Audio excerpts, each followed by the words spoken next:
성공은 숫자가 아니라 이야기다. 성공한 사람들의 진짜 이야기를 들어보는 시간. 탑클래스 오신 여러분들을 환영합니다. 전 진행을 맡은 황현이고요. 네, 안녕하세요. 아나운서 이가연입니다. 네, 반갑습니다. 안녕하세요. 네, 이 한국을 찾는 외국 관광객도 요즘 엄청 많잖아요. 그럼요. 중국 분들도 많으시고 일본 분들도 많이 오시고 그런데 근데 이분들이 오시면은 한 번쯤은 꼭 찾는 곳이 있습니다. 네. 바로 그 어디인 것 같아요? 당연히 이제 서촌, 북촌이겠죠. 한국의 미가 뿜뿜 나는 동네잖아요. 그렇죠. 한옥마을 많이 요즘 네. 찾아간다고 그러더라고요. 정말 사진들 많이 찍으시더라고요. 맞아요. 한복 입으시고. 그렇죠. 근데 아무래도 한옥이 우리에게는 익숙한 풍경이지만 네. 또 외국 분들에게는 좀 특별한 건축물로 보이는 것 같아요. 그렇습니다. 네.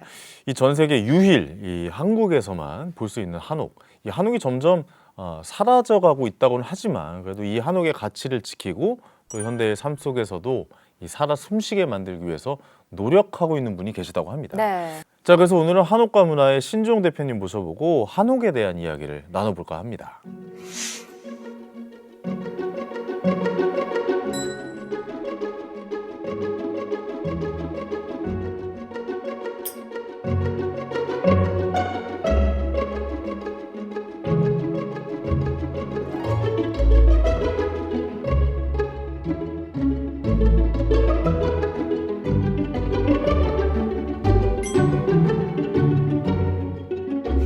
네, 대표님 만나뵙게 돼서 반갑습니다. 반갑습니다. 네, 반갑습니다. 대표님. 네, 먼저 우리 또 시청자 여러분께 인사 한 말씀 좀 부탁드릴까요? 네.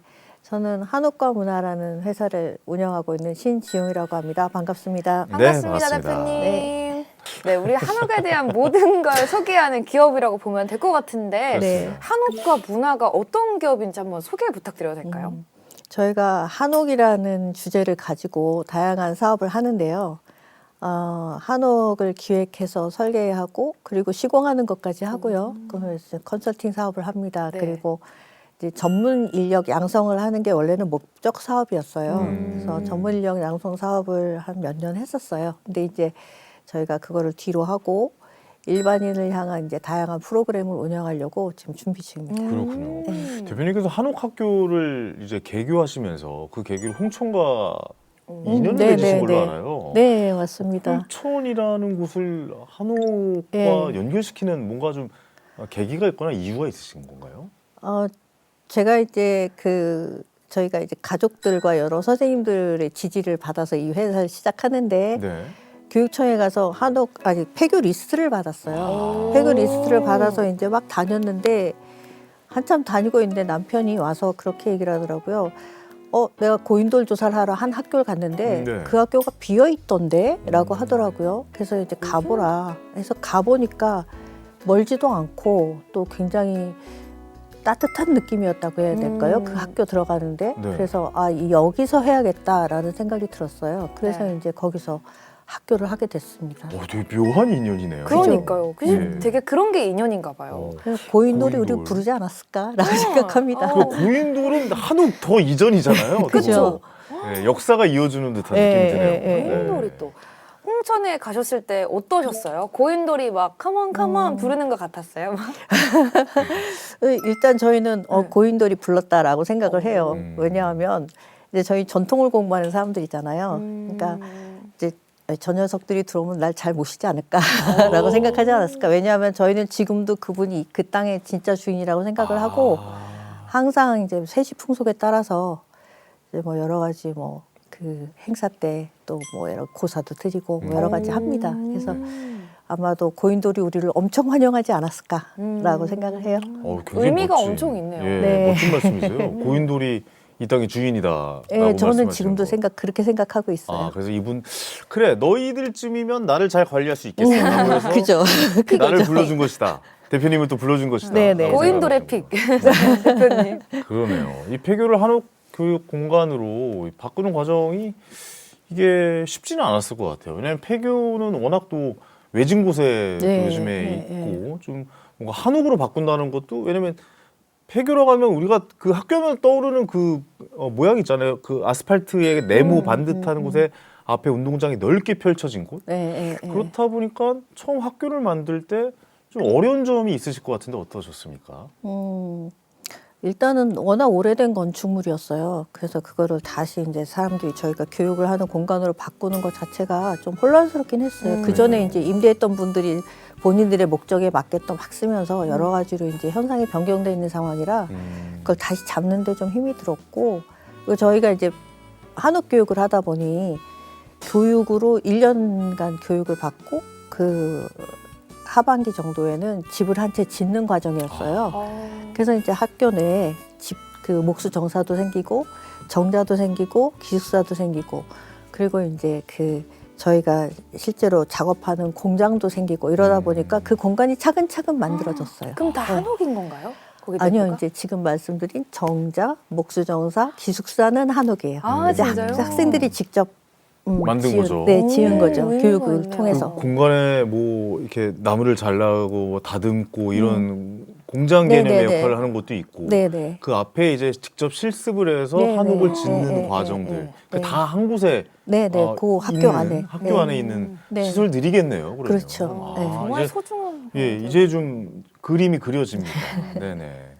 또 한옥을 배우고 집을 짓는 장인을 키우는 한옥 학교. 근데 이런 교육을 시작하게 된 계기가 있으실 것 같고 또 이유가 있으실 것 같아요. 저희가 그 아버님이 항상 이런 말씀을 하셨어요. 왜 우리나라 대학은 건축학과에서 왜 우리 걸 안 가르치냐라고 굉장히 답답해 하셨어요. 근데 이제 그 건축 관련 저희 한옥 공부를 한 사람들이 답답함이기도 하거든요. 그래서 그럼 우리가 한번 대학원 대학처럼 만들어 보자. 그래서 이론도 알고 또 기술도 알아서 이제 내가 어떤 집을 짓는지를 아는 그런 사람들을 교육해서 양성해 보자라는 목적 사업이 있었습니다. 네네. 그래서 그걸 하게 됐고요. 근데 이런 일을 하신 계기를 또 살펴서 거슬러 올라가 보면 아까 고인돌이 부르셨다고 그랬잖아요. 근데 또 대표님이 아버님께서 또 부르신 것도 있습니다. 또 대표님의 부친이신 고 신용훈 선생님 이야기도 좀 들었으면 좋겠는데, 신용훈 선생님은 잘 아시죠? 네, 우리 예. 숭례문도 네, 그렇죠. 보관하고 숭례문을 또 직접 봉헌해 주셨고, 네. 우리나라 한옥과 또 문화재의 이 보수 쪽에서는 뭐 음. 대가로 우리에게 잘 알려져 있으시잖아요. 네. 네네. 어떤 일이 있었는지 좀 들어볼 수 있을까요? 저희 아버님이 이제 그 예전에 문화재 관리국이라고 지금의 문화유산청의 전신이죠. 네. 거기에 문화재 관리 위원으로 계셨고, 그러다 보니 이제 60년대부터 우리나라에서 주요 문화재들을 수리하기 시작해요. 아, 오래됐군요, 생각보다. 네, 숭례문, 뭐 네. 석굴암, 불국사 이런 것들이 다 지금의 모습으로 갖추기 위해서 중수공사를 대부분 다 했습니다. 큰 문화재들이. 네네. 이제 그 건축물들을 중수할 때 이제 뭐 감독으로 가 계시거나 아니면 지원 역할을 하시거나 이러다 보니 한 10여 년, 제가 고등학교 때까지 그 일을 계속 하셨어요. 문화재관리부에서. 네. 그래서 이제 그 중수도 하지만 또 조사도 하셔야 되고 문화재 발굴도 해야 되고, 당시에 에피소드 굉장히 재밌는 게 많아요. 뭐 저 밭에 저기 어디 가면 뭐 있는데, 그래서 가서 보면 탑이 하나 뭐 이렇게 있고, 오, 네, 네. 뭐 어디 저기 어디 가면 뭐가 있어. 그래서 가보면 불상에 있고. 와. 옛날에는 약간 인디아나 존스처럼 오. 이 다니는 재미가 있으셨을 것 같아요. 탐험. 네, 아니, 탐험처럼. 그 직접 다니시면서 찾으시는 거예요, 그러면? 그러니까 이제 예. 조사를 하러 다니다 보면 네네네. 주변에 이제 계시는 분들이 알려주시는 거죠. 알려주시는군요. 네, 그래서 이제 묻혀있던 것들을 발굴해내는 그런 우와. 일들도 하시고. 그럼 하나의 이야기와 문화가 계속 발견되는 거네요. 어떻게 보면. 그 당시에는 선생님들은 다 그렇게 하셨던 거예요. 그래서 건축하고 뭐 미술, 역사 이런 것들이 다 혼재되어서 공부를 하시고 일을 하셨던 것 같아요. 아니, 그냥 매일매일이 보물찾기실 것 같다는 그건 너무 생각도 들어요. 재밌으셨을 것 예. 같아요. 그 선생님 때에는. 아니, 그 모습을 처음 찾아내시는 거잖아요. 네네네, 그렇죠. 거기 존재하고 그러니까 예전부터 있었던 그 모습을 보존돼 있는 것을 처음 딱 봤을 때의 네, 네. 일을, 그리고 이걸 복원했을 때 그 일들을 하시는 거라 굉장히 좀 기억 남는 사례가 많으실 것 같다는 생각도 들어요. 그러니까 가장 어렸을 때 뭐 들으셨던 기억 남는 사례가 좀 있으세요? 그 아버님이 두고두고 이제 마음에 그 짐을 갖고 계신 오, 것이 네네네. 있었는데, 서산 마앱을 네네네. 예, 그 할 때 그 보호각을 지으셨는데 거기에 보호각이 있는 게 맞았던가라는 생각을 많이 하셨어요. 그 이게 서산 마이블 본전이 옆에 본전이 계시고 옆에 이제 보살상들이 계시는데 항상 웃는 얼굴이셨대요. 네. 네네. 근데 그 집을 씌우는 순간 웃음이 사라졌다. 무슨 그래서 말이죠? 이제 빛의 문제였던 거예요. 아, 그림자가 져서. 네네. 그래서 이제 그 안에 조명이 생기고 그래서 이제 그것들을 다시 이제 조정하는 기간을 거치기를 했는데 이제 그런 이제 그 어떤 자료나 뭐 이런 것들이 없으니까 그쵸. 그때 판단을 하고 그 현장 속에서 이 뭐라 그러죠? 중수공사나 뭐 이런 보존 수리를 하는데 그런 실수들이 생길 때가 있는 거죠. 그래서 네. 아 내가 저 집을 짓지를 말았어야 되는데 이런 얘기를 예. 이제 그런 에피소드들이 있어요. 숭례문 외에도 아버님들 남기신 대표적인 작품들 좀 있잖아요. 보존하셨던. 숭례문, 불국사, 석굴암, 뭐 석굴암. 금산사, 석굴암. 네네 이런 석굴암에는 저희 오빠는 거기서 자랐어요. 네? 아기 때 석굴암 때요. 거기서 공사를 하시니까 네. 엄마랑 이제 정말요? 다 가서 거기서 이제 놀고. 저도 이제 석굴암이 놀이터였네요. 네네 그렇죠. 와. 저도 방학 되면 이제 동생 손잡고 어딘가에 가 있었어요 항상. 그래서 이제 현장이 그냥 놀이터 같이 그렇게 저는 컸던 것 같아요. 근데 아무래도 대표님께서는 어린 시절부터 우리 한옥을 자주 접하셔서 엄청 많이 보셨을 것 같아요. 우리 아버지가 정말 대단한 분이구나 이렇게 느끼셨던 순간이 있으시죠? 저는 전혀 다른 두 가지 장면에서 저희 아버지가 굉장히 대단하셨다라고 생각을 하는데 하나는 그 시기만 해도 이제 그 집은 그냥 우리나라 문화재였어요. 근데 이제 그거를 깨고 싶으셨던 것 같아요. 그래서 이제 모 신문사에서 한 달에 한 번씩 강연을 했어요. 강연을 하시는데 그 신문사 강당이 한 가득 찼었어요. 그리고 그분들한테 우리 한옥의 미학 그리고 과학 그리고 그때만 해도 우리 집은 중국집하고 뭐 같다 이런 얘기들 되게 많이 하셨었거든요. 사학원. 네, 그래서 우리 집이 중국집이나 일본 집과는 전혀 다른 집이고 우리와 함께 이 땅에서 같이 함께 적응하면서 만들어진 집이다라는 설명을 하시면 그 청중들이 너무 그거에 감동하시고 그래서 그런 거에 대한 자부심이 있었고 그렇게 강당에서 이 강연이 되니까 이것이 전국 답사로 이어지고 그래서 정말 버스가 한 10여 대씩 몰려다니면서 아버님 그 현장 강의를 들으러 모이기도 하고 이랬었어요. 그러면서 나중에는 일본에 역사 선생님들을 모시고 가서 그 일본에 있는 문화재에서 우리 건축물을 보는 그런 교육을 하기도 하셨죠. 그래서 일관되게 우리 건축을 알리는 역할을 하는 게 저는 굉장히 아버님의 그 중요한 소임이지 않았나. 그리고 또 그 모습이 너무 멋있어 보였고요. 한옥 지킴이 아버님이 네. 진짜. 네. 그런 역할이 있었기 때문에 지금 이제 다시 한옥이 살림집으로 돌아올 수 있었다라고 생각을 하고요. 대단하시네요. 네. 또 하나는 그 보탑사라는 절이 있어요, 진천에.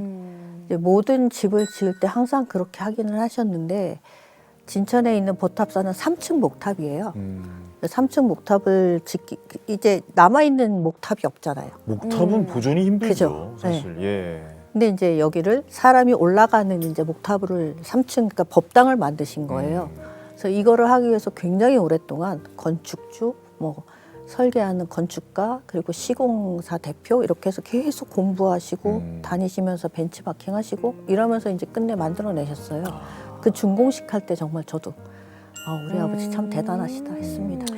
아버님께서 그 예전부터 우리나라 그 한옥, 우리나라의 그 문화재에 대한 역사에 대한 스토리텔링을 그때부터 정립해 나가시는 것 같아요. 왜냐하면 그렇게 스토리가 있는 답사도 말씀하셨지만 그런 여행이 정말 기억에 많이 남고 네. 그런 스토리가 전해주는 감동들이 있거든요. 그래서 지금까지 이런 문화재들이 잘 보존되고 있지 않나라는 생각 좀 들기도 합니다. 아버지의 작업이 대표님의 삶과 진료에도 굉장히 큰 영향이 있을 것 같다는 생각이 들거든요. 한옥의 지금은 어떤 부분이 가장 매력적으로 좀 다가오는 겁니까?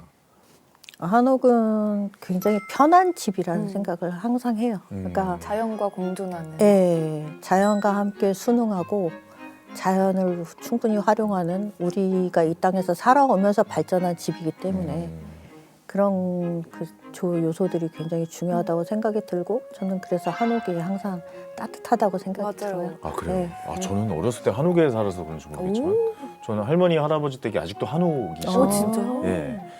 아, 따뜻하다고 말씀드렸는데 저는 좀 추워가지고 정말요? 너무 그래요? 춥죠. 네, 지글지글 온돌 이런 거 아니에요? 방은 따뜻한데 이게 잘 모르시네요. 마루가 있어요. 마루. 네. 옛날에는 대청마루. 그죠. 지금 그죠. 이제 거실이라고 해서 그 밑에가 다 온돌이 들어가 있잖아요. 네. 근데 그때 그 대신 마루였어요, 그냥 그냥 마룻바닥. 그렇죠. 그 네. 나무 마루. 예, 걸으면 삐그덕 소리 나. 그 밤에 물 마시러 나가면 이렇게 나가야 돼요. 삐그덕 삐그덕 그래가지고 엄마 아빠 깨실까봐 할아버지 할머니 막 그랬던 기억이 있어요. 아, 우리 드라마에서 보면은 그 막 이렇게 살금살금 갈 때 삑삑 이런 거군요. 맞아요. 진짜 그래서 그 마루가 너무 추웠던 기억이 있어요. 그건 그래요. 마루는 통풍이 되는 곳이고 전혀 난방이 안 되는 그래요? 전혀 곳이니까 안 돼요. 겨울 로망이 되면 있거든요. 정말 반시려워요. 온돌 그 지글지글 막 지글지글하죠. 장작 태워가지고 네. 막 문 열면 바로 이렇게 소뚜껑 있고 그런 맞아요. 것도 한옥이죠. 맞아요. 거기에다가 이제 불 그쵸. 때면은 그 연기가 나가면서 따뜻해지는 게 한옥의 네, 기본적인 맞아요. 설계 그 구조 아니겠습니까? 구들 이론이죠. 네, 구들장. 네. 그 우리나라의 대표적인 그 한옥. 네, 네. 맞습니다. 문화인 거도 맞고. 그러니까 그걸로 구분한다면서요. 이게 한국의 약간 이제 어디 이제 사람들이 어디에 살고 있었나를 그걸로 구들장으로 좀 구분한다고 하더라고요. 그게 우리나라에만 있는 방식인 거예요. 그렇다면서요. 그러니까 여름의 방식과 겨울의 온돌과 이게 접합된 게 딱 한옥의 특징인 거예요. 우리나라에서 집 짓고 살기 진짜 힘들어요. 사계절이 있잖아요. 네. 맞아요. 우리나라도 여름에 너무 덥고 겨울에는 너무 춥고. 옷도 계속 바꿔 입어야 되잖아요. 네, 계속 돈도 많이 여름이면 들고. 여름 옷 입으면 되는데 돈 맞아요. 들어갈 때가 너무 많죠. 맞아. 겨울 옷 사야 네. 되죠. 봄 준비해야 되죠. 가을 트렌치 코트 사야 되죠. 그러니까 그거 꼭 사야 됩니까? 아니 그러니까 그만큼 네. 이제 좀 어렵다. 그렇죠. 네. 그럼에도 불구하고 이 땅에서 그 한옥이 있었던 거는 자연을 정말 잘 활용한 거예요. 네, 황현희님 댁 그 할머님 댁은 꽤 오래된 집이잖아요. 오래됐어요. 그죠? 1900년대 네. 초반에 그죠. 지은 그러니 집이에요. 안 추울 수가 없죠. 네. 안 추울 수가 없고 지금 아파트에 적응된 우리한테는 정말 살기 힘든 집 중에 하나죠. 그래서 한옥 이야기를 하다 보니까 한옥이 너무 좀 보고 싶다. 너무 보고 싶어요. 예, 너무 운치 있고 이쁘고 좋잖아요. 로망이 있거든요. 맞아요. 네, 한옥 맞아요. 가서 한옥 요즘에 또 그 MZ 총캉스라고 해가지고 맞아요. 한옥 가서 하루 지내고 오기 이런 것도 네. 유행이거든요. 소뚜껑에 예, 삼겹살 예, 구워 예, 예. 먹고 그렇죠. 제가 사실 총캉스를 지금 계획하고 있어요. 그렇군요. 그런 걸 알아보고 있는데 네. 생각보다 한옥 종류도 되게 많더라고요. 맞아요. 그죠. 한옥 네. 스테이하는 곳이 굉장히 많이 늘어났어요. 맞습니다. 또 가마솥에다 통닭 한 마리 튀겨 먹어보고 싶고 그럼요. 막 그런 로망이 있잖아요. 소뚜껑에 이렇게 해가지고. 그렇습니다. 그래서 좀 보고 와야 될 것 같습니다. 영상 보고 다시 이야기 나눠보시죠.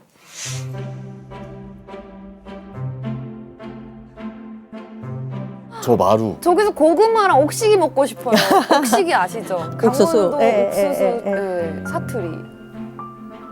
야, 이 집도 굉장히 오래돼 보이네. 여기는 집무 공간이고요. 그 보통 사람들이 집하고 뭐 정자 이렇게 알고 있는데 일종의 별채예요. 그래서 이제 남자들이 손님도 만나고 뭐 공부도 하고 그랬던 옛날 공간인데 이건 정사라고 해요. 정자가 아니고. 이 집의 특징은 업무 공간이다 보니까 딱 두 칸이고 그리고 이 마루 한 칸에서 세 칸 집이에요. 세 칸 집이고 보통 이제 한 칸 한 칸 늘려가면 이제 우리나라 집도 99칸 하면 이게 이제 한 칸이 넘어가는 거거든요. 그래서 세 칸 집이고 민가 집의 일반적인 양식을 그대로 갖고 있어요. 대신 여기는 정사다 보니까 뭐 그 밥을 하는 공간이라던가 아니면 화장실이라던가 이런 거는 안 붙어 있습니다. 그래서 되어 있고 이거 전통적인 한옥 양식 그대로 땄고요.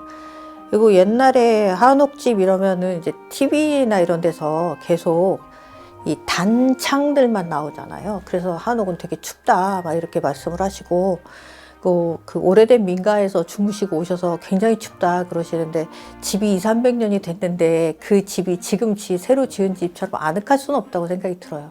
근데 처음에 지을 때는 그런 여러 가지들을 굉장히 많이 고려하고 짓습니다. 왜냐하면 우리나라가 사계절이 있고 굉장히 추운 날과 굉장히 더운 날을 같이 이 공간에 있어야 되기 때문에 그런 것들을 아주 영리하게 지혜롭게 계산을 해서 지은 집이에요. 그래서 여기도 지금 현재 이제 3개의 창문이 있어요.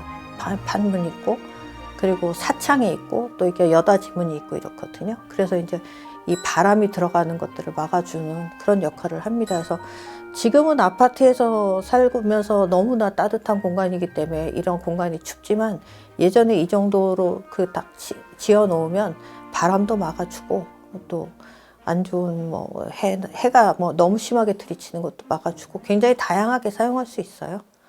이야, 음악까지 영상에 힘을 많이 실었네요. 감사합니다. 진짜 지금 이제 작업실인 거죠? 저 공장인데 네. 지금은 이제 목수 양성을 안 하고 있어서 중장비를 다 뺐어요. 그래서 여기는요, 그 저희 아버님 서재를 그대로 옮겨왔어요. 그 작업하시던 책상하고 그 위에 올라가 있던 제품들하고 그리고 아버님 서재 책들 다 갖고 온 공간입니다.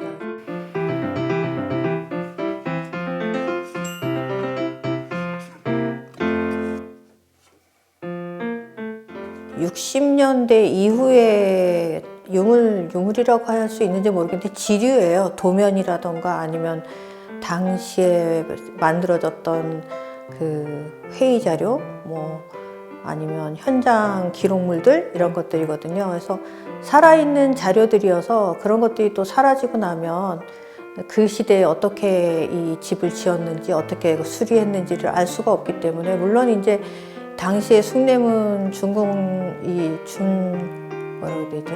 숭례문을 수리하는 것 자체가 국가적으로 큰 일이었기 때문에 굉장히 많은 자료들이 남아있기는 한데 그리고 보고서도 나왔지만 그 뒷면의 얘기들은 알 수가 없거든요. 그래서 그런 것들이 다 모여져 있습니다.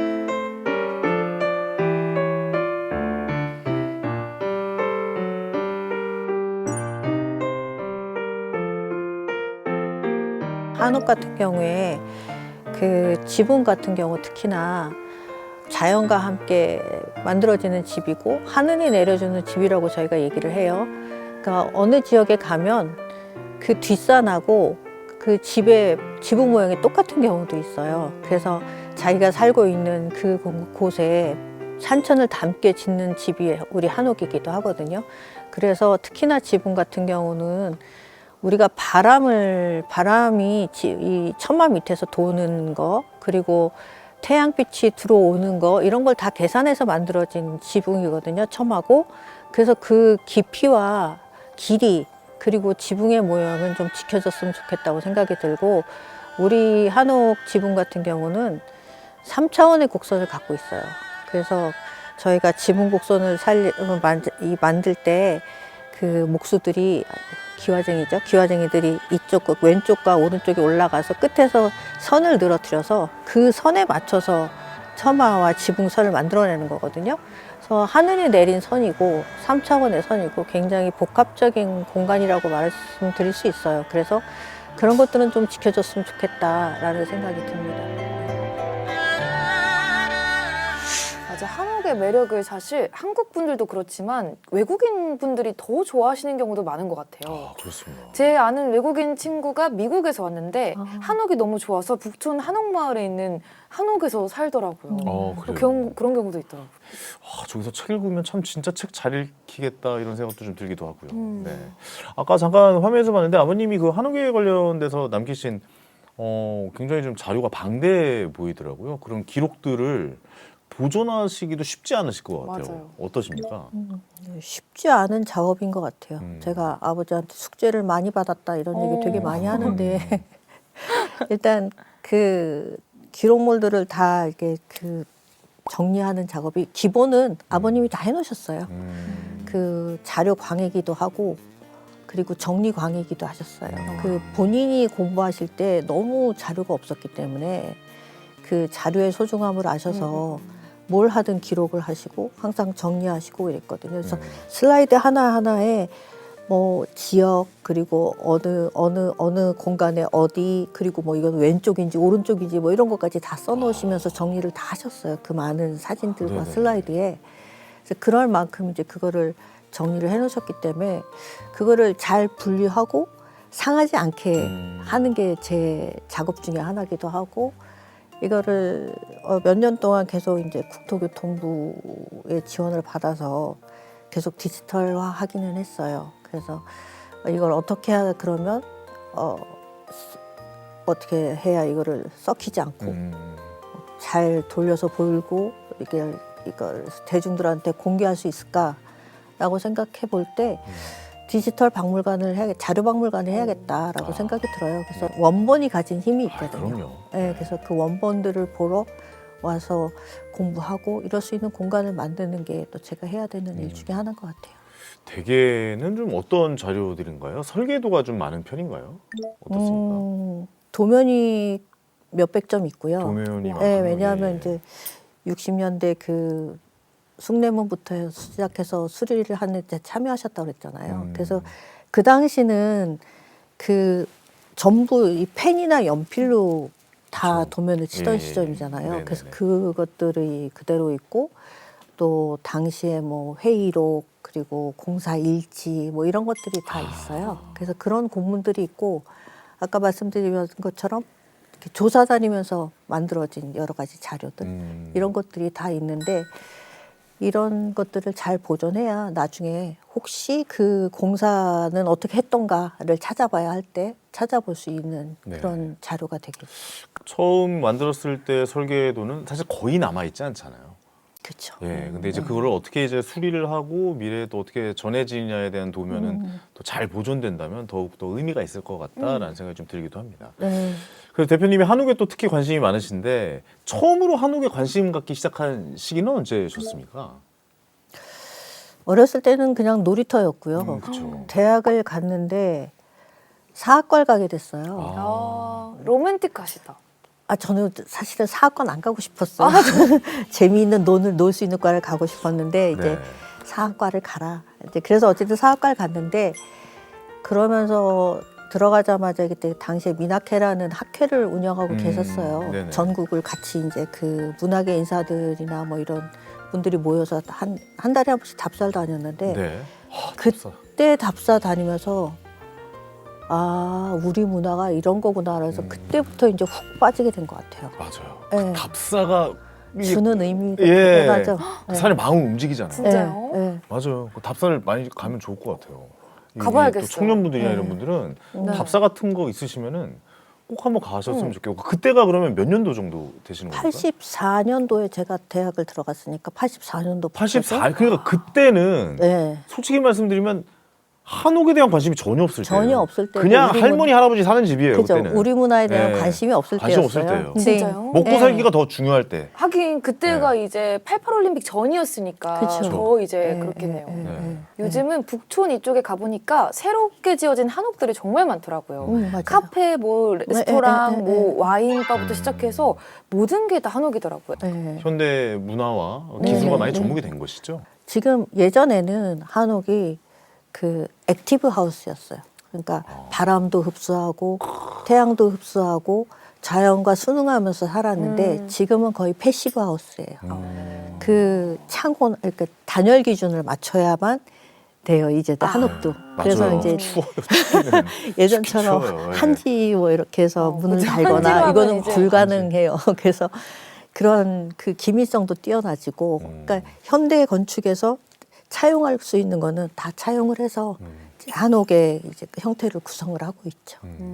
그 외국에 나가보면 특히 유럽 쪽에 가보면 그 예전의 집들이나 이런 문화재들이 잘 보존돼 있어요. 그 이유가 어떻게 보면 좀 대리석 문화가 있어서 그런 것 아닐까라는 생각이 들고 우리나라는 집을 지을 때 목재로 짓잖아요. 네네. 그렇다면 목재는 뭐 부식도 많이 되고 썩기도 많이 하고 뭐 불도 불태워진 경우도 좀 많았을 것 같아서 그런 부분들이 좀 아쉽더라고요. 이렇게 오랫동안 보존되지 못한 소재를 써서 좀 많이 사라진 것은 아닌가라는 생각도 좀 들고요. 어떻습니까? 목재가 오래 보존되지 못한다는 거는 조금 그건 좀 다른 조금 의미인가요? 네, 다른 의미라는 생각이 네네. 들어요. 그러니까 목재로 지어진 집이 지금 고려시대 말기 뭐 건축물들도 여전히 있잖아요. 네네네. 다만 이제 사람이 살지는 않았지만 이제 관리를 어떻게 하느냐의 문제인 것 같아요. 관리를 관리의 어떻게 문제군요. 하느냐. 예. 그리고 목조 건축물들이 환경에 계속 순응을 하겠다. 아시잖아요. 여름 되면 문이 뻑뻑해서 안 열리다가 맞아요. 겨울 되면 습기를 머금죠. 그죠. 겨울에는 막 헐렁헐렁했다가 이 문이요? 그냥 일반 문, 한옥에 있는 문들이요. 아, 바닥도 예, 그래요. 예, 바닥도. 예, 예. 네. 바닥도 네, 쩍쩍거리고. 바닥도 그게 줄었다 늘었다 이래요. 네, 그래서 맞아요. 숨을 정말로 쉬는 살아 숨쉬네요. 네, 바닥 숨을 봐요 쉰다고. 이거 다 안 맞잖아요. 이거 지금 이거 봐봐. 이것도 이게 지금 겨울이잖아요. 작아진 거 여름 되면 이렇게 커져 이거 올라옵니다. 이로 멀리 가서 찾을 필요가 없습니다. 아, 네. 바로. 예, 예. 네, 그렇게 숨을 쉬고 이 자연에 있기 때문에 그 송지는 100년이 지나도 나와요. 아 그래요. 신기하죠. 송진이요? 네, 신기하죠. 신기하네요.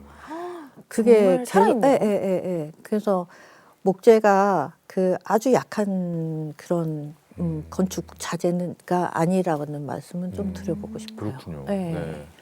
그리고 이제 저희가 그런 얘기도 했었는데 사실 아파트도 한옥이다. 그래요. 왜냐하면 바닥 난방하죠. 그렇죠. 예, 온돌이죠. 그리고 맞아요. 예. 신발 벗고 들어가죠. 서양 아파트하고는 전혀 다르거든요. 야. 그리고 실의 개념도 다르고요. 아. 예, 그래서 어쨌든 우리가 살기 위해서 지은 집이니 한옥이다라고 했는데 한옥이라는 말은 그 현대 건축물이라고 해야 되나 서양식 건축물들이 들어오기 시작하면서 집을 구분해서 분류했어야 해요. 그래서 그 서양식 집은 양옥 그리고 우리나라에서 쭉 온 집은 한옥이라고 했거든요. 네네. 그러니까 우리가 살고 있는 집은 그냥 한옥이라는 생각을 저희는 하고 있어요. 그렇군요. 네. 외국 분들이 한겨울에 우리나라 집에 놀러 오고 집주인이 반팔 입고 나오잖아요. 기겁합니다. 이게 말이 되냐고. 이렇게 따뜻한 집이 있냐고. 네. 그게 한옥의 위대함이지 않을까라는 생각도 들기도 하고요. 맞아요. 그래서 이제 난방 시스템이 수출되기 시작했잖아요. 그렇죠. 네. 네. 또 최근에는 한옥이 카페나 숙박시설, 세컨드 하우스 등으로 활용이 되기도 하는데 여기에 대해서는 어떻게 생각하세요? 저는 좋은 방향으로 흘러가고 있다고 생각해요. 왜냐하면 예전에 그 북촌이나 이런 데 한옥도 다 비어 있었거든요. 그냥 맞아요. 쇠락해 가고 있었어요. 근데 여기에 사람이 들어가야 집은 살거든요. 근데 이제 어떤 그 모습이든 아니면 어떤 방법이든 그 한옥을 활용하는 건 되게 좋은 방법이라고 생각이 들고 다만 이제 너무 지나친 왜곡은 없었으면 좋겠다라는 생각은 들어요. 네. 한옥 스테이입니다. 그래서 갔는데 거기 내부는 다 일식, 다다미와 막 이런 게 어이구. 깔려 있는 집들도 있어요. 그런 거는 아. 그렇죠. 네, 그런 거는 좀 아니지 않을까. 맞아요. 네. 그거는 조금 네. 갔는데 왜 그 거실 테이블에 이불 달려 있고 막 그런 거 있잖아요. 일본 전통 문화잖아요. 그건 또. 그죠. 일본은 온돌이 없으니까 추우니까 막 근데 가면 뭐 그런 거 돼 있고 그러면 이거 그죠. 뭐지? 약간 이런 그러니까 생각 들기도 한옥 하겠네요. 스테이라고 했는데 네. 가보면 그렇게 구성이 돼서 이걸 한옥이라고 얘기하는 거는 안 맞지 않을까. 그러게요. 그렇습니다. 그렇습니다. 알겠습니다. 이쯤에서 잠깐 대표님을 좀 더 자세하게 알아보면 어떨까 싶어서 또 이가연 아나운서께서 준비한 게 있죠? 네, 제가 준비한 게 있습니다. 네. 대표님을 위해서 준비한 게 바로 밸런스 게임인데요. 아, 밸런스 깊이 게임을요? 고민하시면 어려운데? 깊이 고민하시면 안 되고 네. 그냥 균형 게임이라고 질문- 하시면 안 됩니까? 또 한옥을 균형, 지키고 네, 계시는 균형 게임. 네, 밸런스도 영어를 또 쓰시네요. 네, 또 밸런스 아니고 네, 균형입니다. 균형, 그래서 네. 깊이 고민하지 마시고 듣는 그대로 바로 이제 답해주시면 됩니다. 질문을 드리도록 하겠습니다. 대표님 생각에 한옥은 힐링템 아니면 로망템? 하나, 둘, 셋. 힐링템이요. 힐링템이요. 힐링템. 자, 두 번째 바로 갑니다. 대표님 성격은 목수 스타일 또는 예술가 스타일? 하나, 둘, 셋. 목수 스타일. 오. 자, 대표님의 선택은 전통 올 트렌드? 하나, 둘, 셋. 전통인 것 같아요. 전통이죠. 아, 좋습니다. 이렇게 이제 대표님의 스타일을 이제 균형 게임에서 알아봤는데 네. 대표님 생각에 한옥은 힐링템이라고 생각하시는군요. 네. 오. 로망은 네. 가져보지 못한 것에 대한 로망이고 오. 힐링은 가서 즐길 수 있는 힐링이니까 그렇죠. 가서 즐기면서 네. 받을 수 있는 힐링. 네. 이미 한옥을 갖고 계시다는 거죠. 예. 한옥 안에서 어떤 걸 하실 때 제일 좋으세요? 저는 딱히 뭘 안 해도 한옥에서 그냥 창문 열고 그 저희 산에 앞에 팔봉산이 보이거든요. 그냥 그거 보고 있으면 복잡할 때 머릿속이 맞아요. 복잡할 때 머릿속이 깨끗해져요. 그게 좋고 차 한 잔 마시면 되게 행복해요. 저는 그 앞마당을 걸을 때 너무 행복하더라고요. 한옥에서 그 단종 앞마당을. 오빠처럼. 네. 뒷짐 져야 됩니다. 무조건 단종 오빠. 이리 오너라 하고 내 이놈 나란 말씀이 둥국에 달라 문자로 서로 사마대 아니할세. 오, 오. 예, 대단하십니다. 뭐 이런 걸 하면서 네. 좀 하는 힐링이 네. 아무래도 그 한옥의 매력이지 않을까 생각도 들기도 하고요. 네. 또 대표님의 성격은 목수 스타일이라고 또 말씀해 주셨는데 목수 스타일이세요? 저는 이게 자잘한 걸 잘 못해요. 오. 이렇게 큼직큼직하게 이렇게 네. 딱딱딱 결정 내리거나, 그러니까 차라리 그 나무 대패질하는 게 좋지 뭔가 거기다 이렇게 조각하고 있는 거 조금 힘들어요. 오, 그러니까 본질을 더 이렇게 집중하시는. 그런 것 나무에. 같아요. 그러니까 막 디자인 예쁘게 이게 아니고 딱딱 정리하고 큰 그림을 만들어내는 게, 그려내시는 네, 게 만들어내는 게 훨씬 재미있는 것 같아요. 그러시군요. 그 사람마다 성향이 좀 다르긴 하더라고요. 어떤 분은 되게 좀 디테일한 거를 잡아내는 걸 좋아하시고 전체적인 그림을 이제 프레임을 짜고 이런 걸 좋아하시는 분이 계시고 대표님이 후자신 것 같습니다. 그럼 나무를 많이 또 접하시겠네요. 아무래도 그렇죠. 그럼 소나무 우리나라 이제 한옥이면 우리나라 소나무로 많이 짓게 되는 거죠. 우리나라 소나무 많이 쓰려고 하고요. 그리고 요새 그 이제 나무 가공 방식이 많이 바뀌어서 공장에서 지목해 갖고 와요. 자동으로. 오. 네. 그러면 우리나라 나무보다는 그 수입목이 많이 들어요. 소나무가 이렇게 곧지는 않잖아요. 곧은 것도 있긴 하지만 네. 그게 굉장히 귀하잖아요. 그런 그쵸. 소나무가. 네. 그 굉장히 고가 아닙니까? 굉장히 고가예요. 굉장히 고가죠. 그럼 한옥도 비싸겠네요. 그 목재에 목재를 따라서. 사용하니까 그리고 그 목재를 다룰 줄 아는 기술자들이 그렇죠. 예, 있어야 하니까 아무래도 그쵸. 네. 대표님 선택이 트렌드와 전통 중에서는 전통. 전통을 선택하셨어요. 아무래도 전통을 계속 지키려고 노력하다 보니 트렌드보다는 전통인데 트렌드도 무시할 수는 없죠. 오. 전통이 트렌드에 맞게 같이 조금씩 바뀌어나가야 되니까. 바뀌어나가고 있는 거잖아요. 네네네. 그렇죠. 그런 트렌드도 놓치지 않으시려고 좀 노력하고 계십니까? 노력하죠. 계속 전시 보고 뭐 뭔가 일이 생기면 찾아가 보고 또 강연이 있으면 듣기도 하고. 한옥 전시나 이런 거 있으시면. 예. 그리고 어디 뭐 새로운 집이 지어졌다더라 하면 또 가보기도 하고.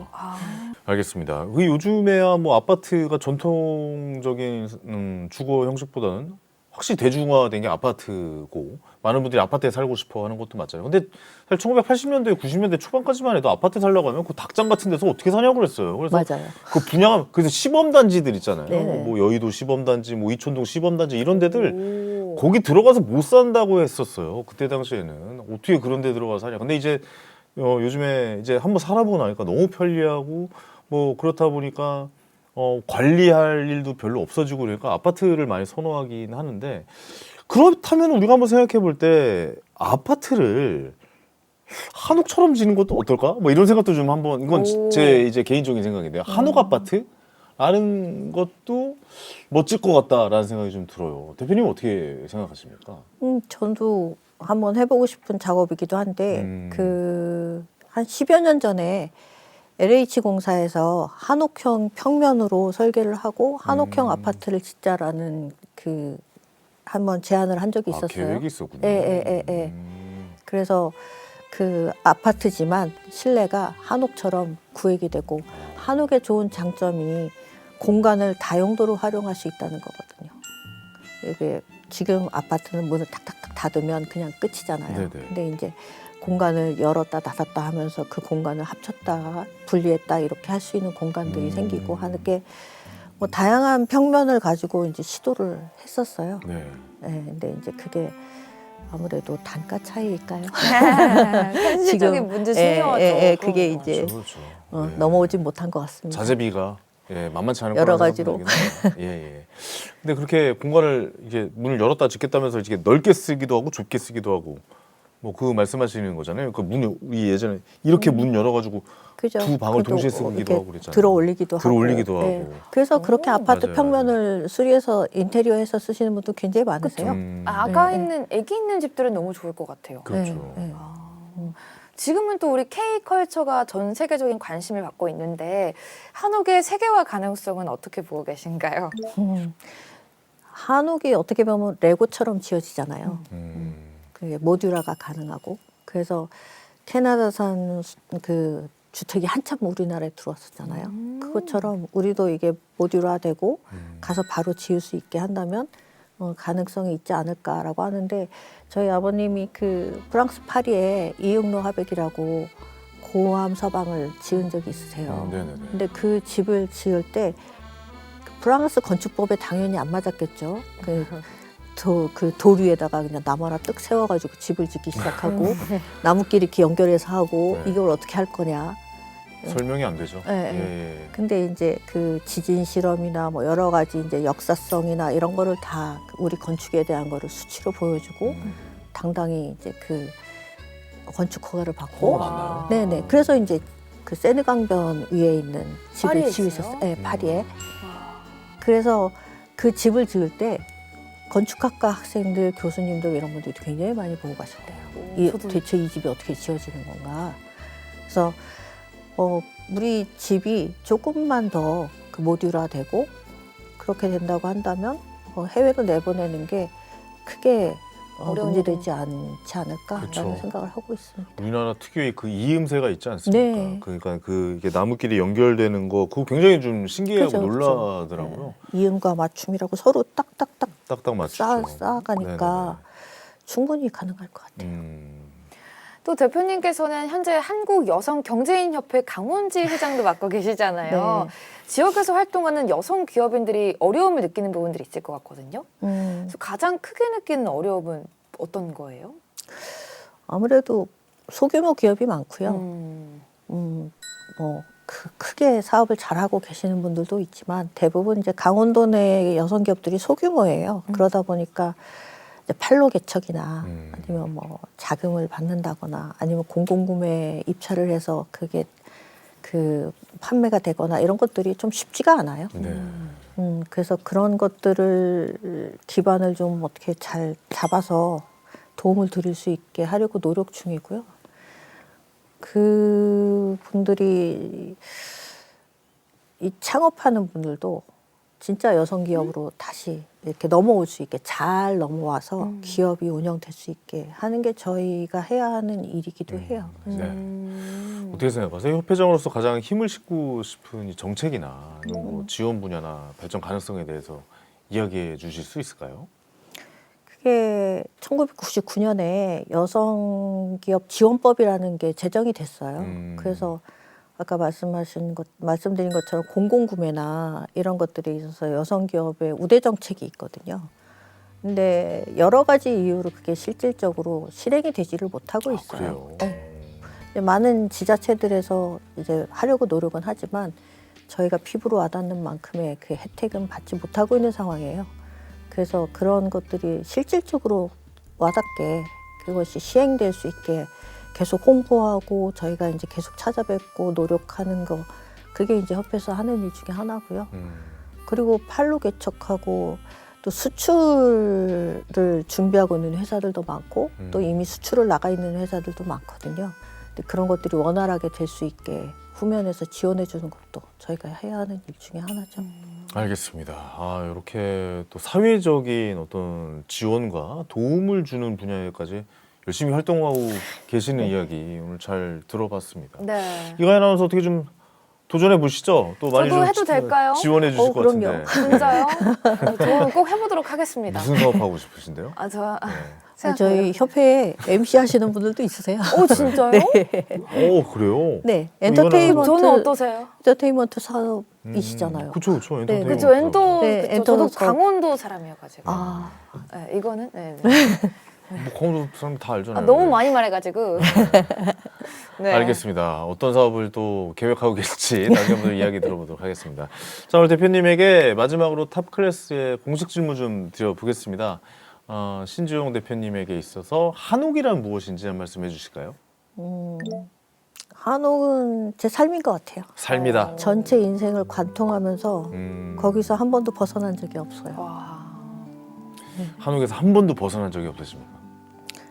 하도 집에서 살고 있진 못했지만 그 일에서 벗어난 적은 그 없어요. 일에서. 네, 근데 앞으로도 그럴 것 같아요. 그래서 제 삶이라는 것 같아요. 그러실 것 같습니다. 이렇게 길 돌아다니시다가 이쁜 모양을 보시거나 이러면 다 한옥이랑 좀 연관시켜서 생각하실 것 같아요. 네, 앞으로도 그런 감성과 그런 아름다운 그 미학이라고 해야 되나요? 그걸 많은 분들에게 좀 전달해 주셨으면 좋겠다는 생각이 좀 들기도 해요. 맞아요. 한옥이라는 게 사실 그런 의미인 거잖아요. 네, 맞습니다. 어떤 한옥이든 고향 같고 네. 마음이 편안해지고 뭔가 좀 깊게 사색할 수 있는 듯한 그런 분위기와 느낌, 그런 한옥의 모습들 많이 좀 전달해 주셨으면 좋겠습니다. 감사합니다. 네. 더불어서 앞으로의 뭐 목표가 있으실 것 같은데 뭐 그런 목표도 한 말씀 해주시죠. 지금 준비하고 있는 그 박물관 잘 설립해서 그 일반인들한테 이 한옥에 관한 거를 조금 더 재미있게 컨텐츠로 다가가고 싶고요.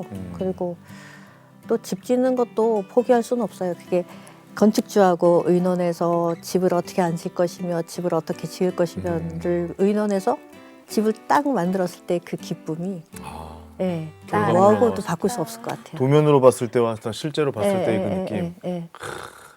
감동적일 것 같습니다. 예, 한 번도 느껴본 감정은 아니지만 정말 네. 한번 느껴보고 싶은 감동이다라는 생각이 좀 듭니다.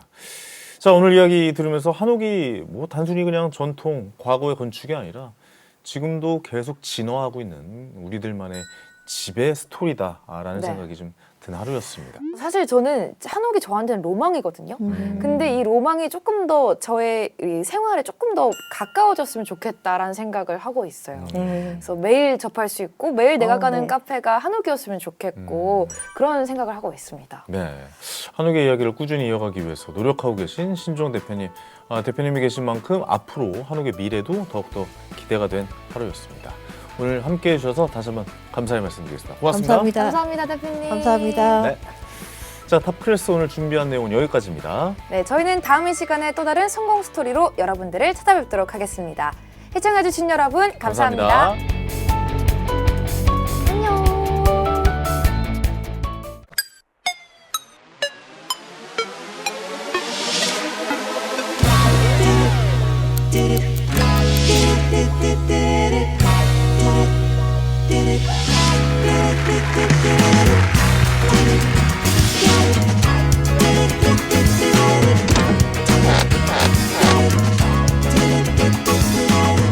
She's as groovy like it's 1969.